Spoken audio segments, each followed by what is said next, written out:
একটা সময় ছিল যখন ওর চোখে আমি ছিলাম পুরো পৃথিবী, আর আজ আমি থাকি বা না থাকি ওর কিছুই যায় আসে না।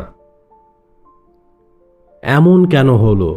এখন আমি কি করব? বন্ধু, আজ এই প্রশ্নটি হাজার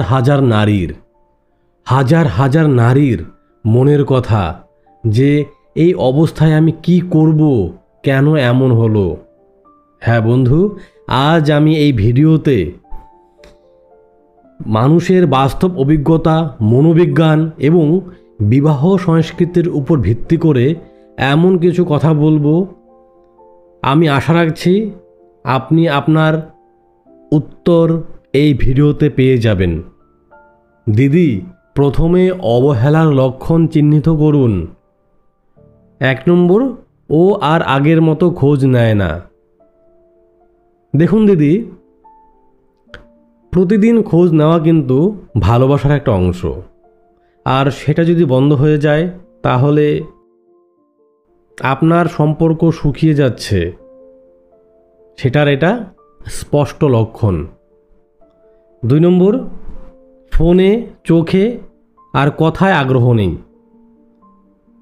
যখনই সে আপনার সাথে কথা বলে চোখে চোখ রাখে না, ফোনে ব্যস্ত হয়ে যায়, আপনার কথা শুনছে না। যদি এই ঘটনাগুলো ঘটে তাহলে বুঝতে হবে সে আপনার সাথে ডিসকানেক্ট হয়ে গেছে। 3 নম্বর, আপনার অনুভূতি নিয়ে তার কোনো কৌতূহল নেই। আপনি কি করছেন, আপনি ভালো আছেন না কষ্টে আছেন, সেটা জানার তার মধ্যে কোনো আগ্রহ নেই। যদি এমনটা ঘটে তাহলে বুঝবেন সে আর আপনাকে এখন অনুভব করছে না।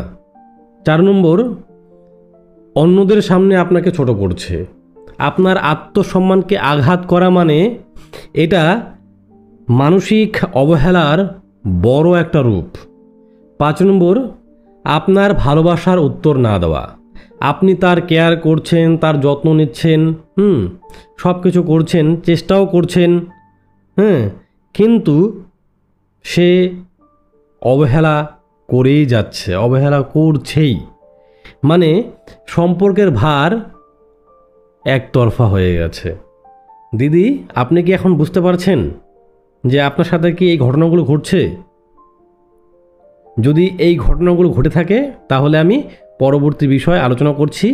এই ভিডিওটি অবশ্যই মনোযোগ সহকারে দেখবেন, আশা করি আপনার উপকারে লাগবে।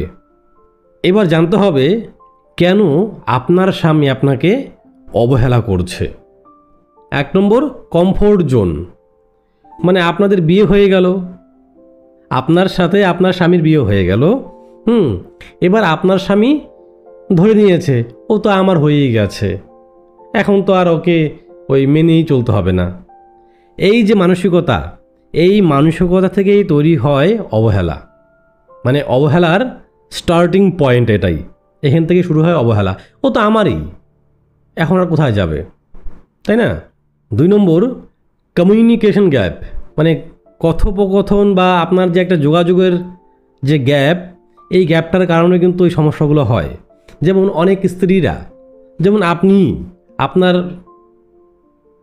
কষ্ট চেপে রাখেন, আবার অনেক স্বামী স্ত্রীর মানে আবেগই বুঝে উঠতে পারে না, এই কারণেও কিন্তু এই দূরত্ব তৈরি হয়। 3 নম্বর, সমাজ, পরিবার, অফিস, স্ট্রেস, এগুলোর মধ্যে পড়েও কিন্তু মানে স্বামীদের একটা চাপ সৃষ্টি হয়, আর এই চাপের কারণে সে সম্পর্কের দায়িত্ব থেকে দূরে সরে যায়। 4 নম্বর, অন্য সম্পর্কে জড়ানো। সবার ক্ষেত্রে না, তবে কিছু ক্ষেত্রে অন্য নারীর প্রতি আসক্ত বা অন্য কোথাও মন চলে যাওয়াতেও স্ত্রীর প্রতি স্বামীর অবহেলা তৈরি হয়। তাহলে এখন করণীয় কি? নিজেকে বদলাবেন না, নিজেকে জাগ্রত করুন। অনেক স্ত্রী ভাবেন যে নিজেকে বদলে ফেললে তার স্বামী ফিরে আসবে, কিন্তু না, নিজেকে নতুন করে তৈরি করতে হবে আপনাকে। নিজেকে বারবার দোষ দিবেন না। নিজে বারবার দোষ নিচ্ছেন, নিজেকে দোষ দিচ্ছেন, এটা কি করবে? আপনার আত্মসম্মান নষ্ট করে দেবে। ভিক্ষার মতো ভালোবাসা চাইবেন না। কান্না করে, কাকুতি মিনতি করে ভালোবাসা চাইবেন, কখনো পাবেন না। এতে বরং আপনার সম্মান চলে যাবে। এবার বলবেন স্বামী স্ত্রীর মধ্যে কিসের সম্মান? এই কারণেই কিন্তু এই সমস্যাগুলো হয়। নিজের সেলফ রেসপেক্ট না থাকলে সমস্যা হবেই। সম্মান থাকতেই হবে, আর ভালোবাসায় সম্মান থাকবেই, শ্রদ্ধা থাকবেই। নিজেকে গড়তে হবে, নিজেকে গড়ুন। নিজের স্বাস্থ্য, পড়াশোনা বা কোনো চাকরির জন্য প্রিপারেশন, এগুলো করুন। নিজেকে স্বাবলম্বী করুন। যত বেশি স্বাবলম্বী হবেন তত বেশি কিন্তু আপনি মূল্যবান হয়ে উঠবেন। রিভার্স সাইকোলজি অ্যাপ্লাই করুন। 1 নম্বর, নিজেকে ব্যস্ত রাখুন, বই পড়ুন। আপনি যদি কোনো চাকরি করতে চান, সেই চাকরির জন্য বই পড়ুন। তারপরে আপনার যেগুলো শখ ছিল, ধরুন আপনি সেলাই কাজ খুব ভালো পারেন, সেলাই করতে খুব ভালো পারেন, বা আপনি কোনো ক্রিয়েটিভ কাজ করতে পারেন, মানে আপনার শখের কাজগুলো যেগুলো বন্ধ হয়ে গেছে বিয়ের পরে, সেগুলোকে করুন। মানে যাতে করে আপনার স্বামী আপনাকে দেখলেও কিছু বলতে না পারে।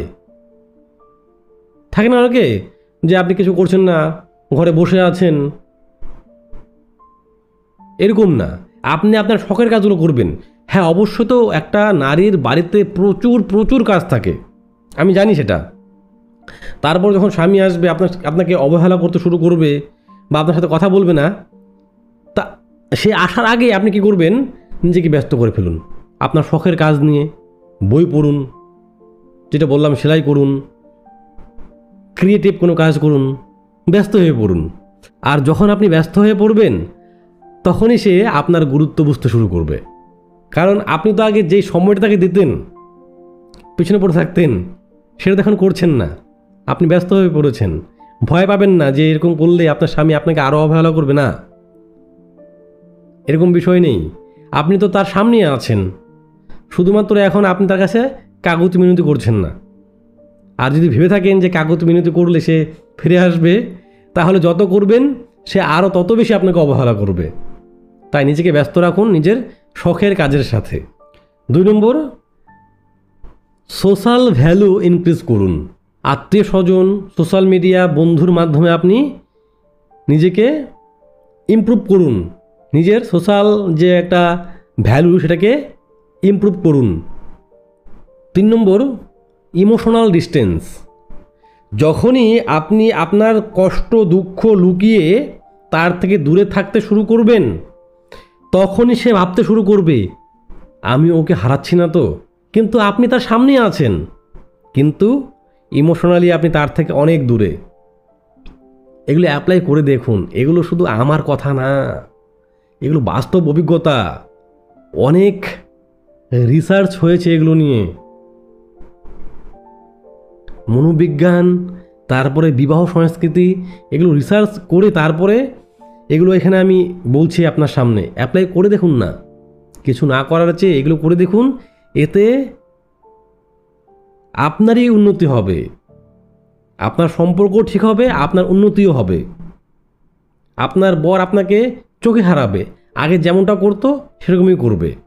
এই পদ্ধতিতে আপনি আপনার সম্মান হারাবেন না, বরং আপনার সম্মান আরও বেড়ে উঠবে। আপনি আরও আগের চেয়ে মূল্যবান হয়ে উঠবেন। অ্যাপ্লাই করে দেখুন। এগুলো কি খারাপ বিষয়? আপনারও তো একটা বিবেক বিবেচনা আছে।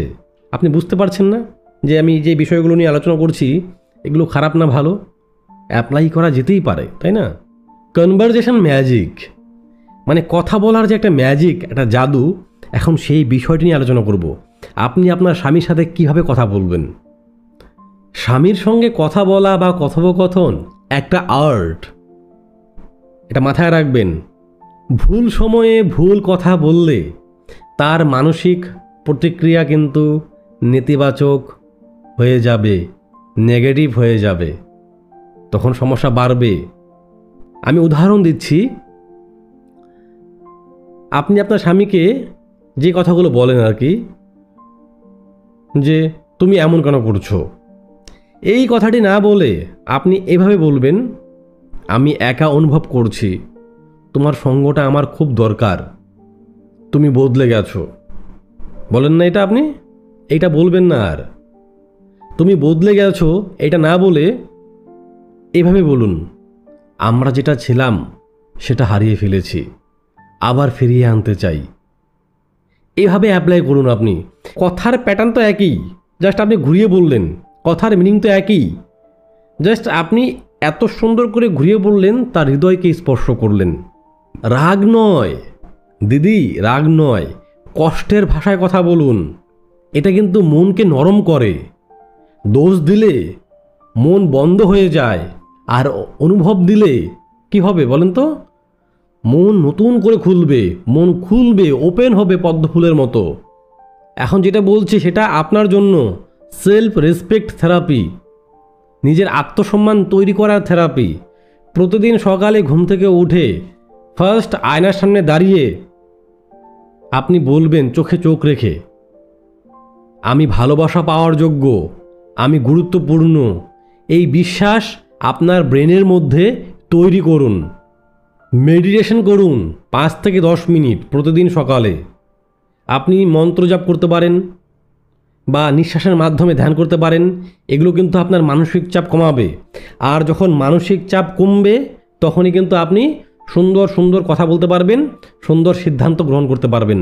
আপনার লক্ষ্য নির্বাচন করুন, লক্ষ্য লিখুন। শুধুমাত্র যদি ভাবেন যে আপনার স্বামীকে ফিরিয়ে আনাই আপনার লক্ষ্য, তাহলে কিন্তু আপনি দুর্বল হয়ে পড়বেন। এটা আপনি ভালো করে জানেন। আপনি আপনার স্বামীর কাছে যতবার কাকুতি মিনতি করেছেন ততবার কী হয়েছে? রেজাল্ট পেয়েছেন? রেজাল্ট পেলে কিন্তু আপনি এই ভিডিও দেখতেন না। রেজাল্ট পাননি, কারণ কাকুতি মিনতি করে কোনো লাভ হবে না। এগুলো তো অভিজ্ঞতা না, আমি তো কথা বলেছি, রিসার্চ করেছি, আমি দেখছি এরকম। আমি তাই এরকম কাকুতি মিনতি করে তাকে ফেরানোর চেষ্টা করে এতে আপনি আরও দুর্বল হয়ে পড়বেন। এগুলো না করে আপনি আপনার লক্ষ্য লিখুন, লক্ষ্য তৈরি করুন, নিজের উন্নতি, নিজের লক্ষ্য স্পষ্ট করুন। দেখবেন আপনি সুস্থ থাকবেন, আপনি ভালো থাকবেন। যখন আপনার মন ঠিক থাকবে তখন আপনার সম্পর্কও ঠিক থাকবে। যখন আপনি আপনার গুরুত্ব বুঝতে পারবেন, যখন আপনি স্বাবলম্বী হবেন, তখন দেখবেন, মানে কি বলছি আর, আপনি তখন নিজেই বুঝতে পারবেন। তখন আপনি আবার এসে বলবেন এই ভিডিওতে, দাদা সত্যি আপনি ভালো কথা বলেছেন। সৎ পথের লক্ষ্য স্পষ্ট করুন, দেখুন। তারপরে এগুলো না দেখায়, এগুলো আপনার স্বামী আপনার জন্য পাগল হয়ে যাবে, আপনাকে পাওয়ার জন্য পাগল হয়ে যাবে। মাথায় রাখবেন দিদি, যে নারী নিজের উপর ভরসা রাখে, নিজের উপর বিশ্বাস রাখে, তার স্বামী তাকে কখনোই অবহেলা করতে পারে না। একটু চোখ বন্ধ করে ভাবুন বিষয়টা। এক্সট্রা কিছু টিপস, শুধুমাত্র রান্নাবান্না, কাপড় কাচা, বাসন মাজা, ঘর পরিষ্কার, এগুলোর মধ্যে আটকে থাকবেন না। নিজের জন্য সময় বের করুন, নিজের জন্য কিছু করুন। ঘরের কাজ তো করতে হবে, একটা সিস্টেমেটিক প্যাটার্ন তৈরি করুন। আপনি এখন শুধুমাত্র ঘরের কাজ দিয়ে ব্যস্ত, তাই না? একটা সিস্টেমেটিক প্যাটার্ন তৈরি করুন, সেই প্যাটার্নে করুন। মানে ঘরের কাজের বাইরেও নিজেকে সময় দিতে হবে। আপনার সংসার আপনাকে এটা করতেই হবে, এবং আপনার জীবন আপনাকে নিজেকে সময়ও দিতে হবে। সারপ্রাইজ দিন, পুরনো কিছু ছবি, ছোট্ট চিঠি, ওর পছন্দের কিছু, এগুলো করলে কি হয়? ইমোশনাল কানেকশন তৈরি হয়। প্রতিদিন করতে যাবেন না, কিন্তু হঠাৎ হঠাৎ এটা করতে পারেন আপনি। ফ্যামিলি বন্ডিং তৈরি করুন। ওর মায়ের সাথে ভালো সম্পর্ক তৈরি করুন, তার বাবার সাথে ভালো সম্পর্ক তৈরি করুন। মানে ফ্যামিলির প্রত্যেকের সাথে ভালো সম্পর্ক তৈরি করার চেষ্টা করুন। এতেও কিন্তু ওর মন নরম হবে, যে এত অবহেলা করছি তারপরও মেয়েটি আমার পরিবারকে কত ভালোবাসে। দেখবেন ভালোই হবে, আপনার ক্ষতি হবে না। ভালোবাসার ভাষা শুধুমাত্র ওই মুখে বললাম ভালোবাসি না, কাজে, আপনার চোখে এবং আপনার স্পর্শে তাকে বুঝিয়ে দিন আপনি তাকে ভালোবাসেন, যাতে করে ওর মন পর্যন্ত পৌঁছে যায় এই অনুভূতি। দিদি, ভালোবাসা ভিক্ষা না, ভালোবাসা অর্জন করে নিতে হয় সম্মান দিয়ে। তাই বলছি দিদি, নিজের আত্মসম্মানকে ভুলে না গিয়ে দিনের পর দিন তার পেছনে না ছুটে নিজেকে এমনভাবে তৈরি করুন যাতে আপনার অভাব সে অনুভব করে। যদি ভিডিওটি ভালো লাগে তাহলে অবশ্যই লাইক করবেন। যদি কোনো প্রশ্ন থাকে অবশ্যই কমেন্ট করে জানাবেন। আর এই ভিডিওটি যদি আপনার পরিচিত ব্যক্তি মহলে কারো প্রয়োজন হয় তাকে অবশ্যই শেয়ার করবেন। আর অবশ্যই কমেন্টে লিখে যাবেন, আজ থেকে আমি নিজেকে নতুন করে ভালোবাসবো। নমস্কার, ভালো থাকবেন।